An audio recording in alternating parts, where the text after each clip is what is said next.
session ordinaire du Conseil des ministres s'est tenue ce jeudi 24 mars 2022 de 10h à 12h sous la haute autorité de son Excellence, Monsieur le Président du CNRD, Président de la Transition, chef de l'État, chef suprême des armées, le colonel Mamadi Doumbouya. Les points suivants étaient inscrits à l'ordre du jour. Message de son Excellence, Monsieur le Président de la Transition, communication, décisions et recommandations divers. Message de son Excellence, Monsieur le Président de la Transition. Le Président de la Transition, chef de l'État, a réitéré toute l'importance qu'il accorde à la pleine réussite des assises nationales, qui ont effectivement démarré le mardi 22 mars 2022 et qui prendront fin le 29 avril 2022 sur toute l'étendue du territoire national et à l'extérieur du pays. Il convient de rappeler que le chef de l'État a bien voulu confier l'organisation de ces importantes concertations au Premier ministre, chef du gouvernement, et plus largement à l'ensemble des membres du gouvernement.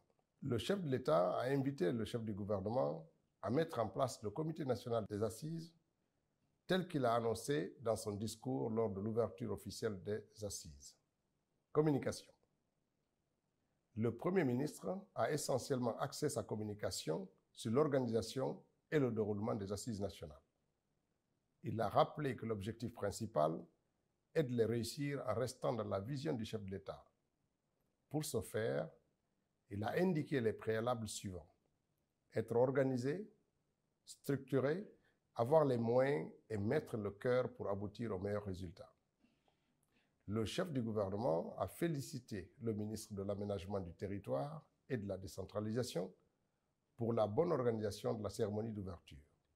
Le ministre de l'Administration du territoire et de la décentralisation a fait une communication relative au déroulement des assises nationales. Le ministre a informé le Conseil du déroulé du programme d'organisation des assises nationales. Le ministre de l'Industrie, du Commerce et des petites et moyennes entreprises a fait une communication relative à la structure des prix et aux mesures de soulagement prises par le gouvernement pour atténuer l'augmentation des prix des denrées de première nécessité. Le ministre a informé le Conseil que le commerce mondial continue d'enregistrer des tensions sur les marchés internationaux. Il a également souligné la volatilité des prix des denrées de grande consommation en raison de la pandémie du Covid-19 qui perdure, des crises politiques et des dérèglements climatiques. Le ministre a porté à la connaissance du Conseil qu'après concertation avec la nouvelle Chambre de commerce, d'industrie, de l'artisanat, les opérateurs économiques se sont engagés à accompagner le gouvernement dans sa volonté manifeste de stabiliser les prix de denrées et autres produits de grande consommation. Le ministre du Budget a fait une communication relative à l'initiative présidentielle visant à soulager les ménages pendant le carême et en prélude au Ramadan. Le ministre du Budget a expliqué au Conseil que le ministère en charge du commerce et le ministère du Budget, en collaboration avec la Chambre de commerce et de l'industrie de l'artisanat de Guinée, fixeront un protocole d'accord, le prix de vente de ces produits subventionnés et autres. Décisions et recommandations. Le Conseil a décidé la finalisation de la mise en place du Comité national des assises dans les plus brefs délais. La mise en place au sein du gouvernement d'un comité interministériel restreint et d'un comité technique de suivi quotidien des activités des assises. La définition et la mise en place d'une stratégie de communication gouvernementale sous la conduite du porte-parole du gouvernement. L'interdiction de la réexportation des produits de première nécessité bénéficiant d'allègements fiscaux de l'État guinéen. Ces produits sont le riz, le sucre, la farine de blé, le blé, les huiles végétales, la tomate, le lait et les oignons. Ces dispositions ne concernent pas les biens de transition pour le port de Conakry pour le Mali. L'obtention d'une autorisation préalable du ministère du Commerce, de l'Industrie et des PME pour l'exportation des produits vivriers locaux. La stabilité des prix de l'eau, de l'électricité et de gaz domestique pendant toute la période. La baisse sans délai des droits de douane sur certains produits essentiels dont le riz et le sucre de consommation. La mise en place d'un comité de veille composé des membres de la Chambre de commerce, d'industrie et de l'artisanat et des représentants du ministère du Commerce, de l'Industrie et des PME pour suivre l'application de ces différentes mesures.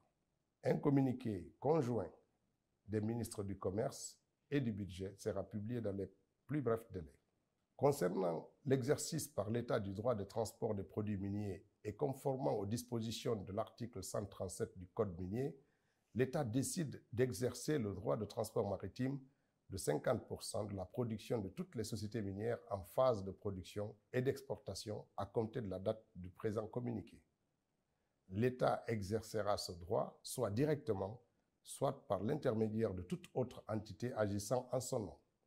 L'exercice et la mise en œuvre de ce droit se feront conformément aux meilleures pratiques internationales, comme stipulé dans le Code minier. Concernant l'exercice par l'État du droit de commercialisation et du droit de préemption et conformément aux dispositions de l'article 138-1, l'État va poursuivre l'exercice de son droit de commercialisation à travers la SOGIPAMI avec les sociétés dans lesquelles il détient des participations au capital. Ce droit de commercialisation sera exercé avec effet rétroactif pour les sociétés minières en production, mais dont les cessions d'actions en faveur de l'État ne sont pas encore faites. En application de l'article 138 alinéa 2 du Code minier, l'État se réserve la possibilité d'exercer le droit de préemption sur la production des sociétés chaque fois qu'il le jugera utile.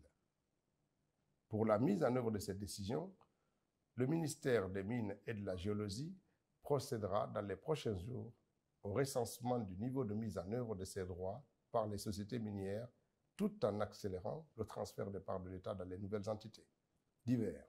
Le ministre de la Sécurité a informé le Conseil des spéculations entretenues par endroit relatives au prix du carburant. À ce sujet, le Conseil a recommandé le renforcement par le département des mesures déjà existantes. Le ministre directeur du cabinet a rappelé qu'il convient de s'aligner sur les prix du marché en ce qui concerne notamment les miniers. Le ministre de la Défense a rappelé les conséquences de la crise en Ukraine sur l'économie guinéenne. Le Premier ministre a informé l'existence d'un comité de stratégie sur l'Ukraine qui travaille sur la question en synergie avec les ministères des Mines.